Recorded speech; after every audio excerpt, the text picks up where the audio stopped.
हैं Punjab media Kuwait Lahore से, और लाहौर प्रेस क्लब के यहाँ इंतखाबात चल रहे हैं।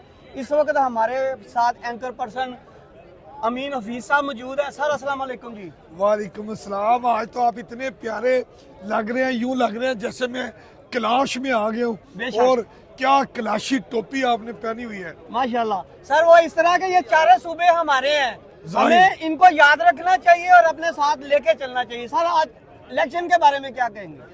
देखें जी, एक तो चारों सूबे हैं, फिर हमारा गिलगित बल्तिस्तान है और हमारी शाहबाग आजाद कश्मीर है। जी। ये सारा पाकिस्तान है, खूबसूरत पाकिस्तान है, चमकता दमकता रहे। बेशक। सर कोई शेर सुना दीजिए आज, माशाल्लाह आपका एक्सपीरियंस भी बड़ा है।